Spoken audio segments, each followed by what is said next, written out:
उपस्थित असलेले व्यासपीठावर महानुभाव यांना मी पहिले नमन करतो आणि प्रेक्षक दिगामध्ये जे बसलेले आहे उपस्थित आपले बंधू भगिनी त्यांना सुद्धा नमस्कार करतो आणि त्यानंतर दोन शब्द बोलण्याचा मी प्रयत्न करतो. मला बोलता येत नाही तरी प्रयत्न करतो.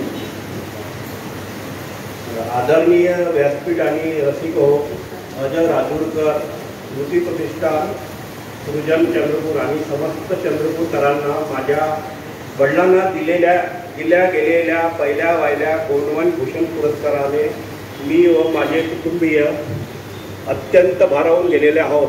मरणोत्तर का होईना माझ्या वडिलांच्या मौलिक कार्याचा यथोचित दखल घेणाऱ्या या संस्थांचे मी आभार मानतो.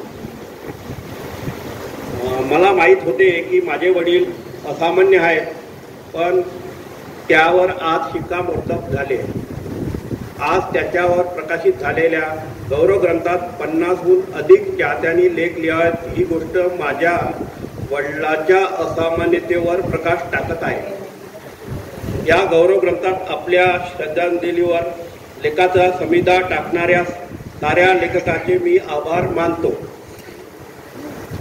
तसे बघता माझ्या वडिलांनी अनेक वर्षापासून विविध वर्तमानपत्रातून आणि मासिकातून लेख त्यांनी लिहिले आहे, हे सर्वांना माहीत आहे.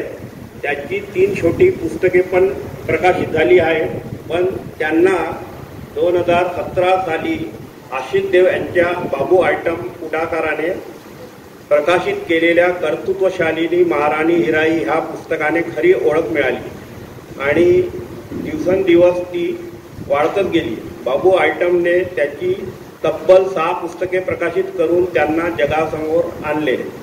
त्यामुळे आशिष देव यांचे मी मनापासून खूप खूप आभार मानतो. आजचा गौरव ग्रंथ प्रसिद्ध करण्यामागे व पुरस्कार आणि प्रकाशनाचा हा देखणा सोहळा यशस्वी करण्यासाठी अमित भगत यांनी आणि आशिष देव यांनी गेल्या काही दिवसापासून प्रचंड मेहनत रात्रंदिवस केली याची मला जाणीव आहे. त्यांनी तनमन धन लावून कार्यक्रम आयोजित केला, त्यामुळे त्यांना मी खूप खूप धन्यवाद देतो. मंचावर उपस्थित आदरणीय मान्यवर आणि रसिक प्रेक्षकांनी दत्ताजींना ते ह्यात असताना भरभरून प्रेम दिले, तसेच ते भविष्यात मला व माझ्या कुटुंबियांनाही मिळेल अशी अपेक्षा व्यक्त करतो.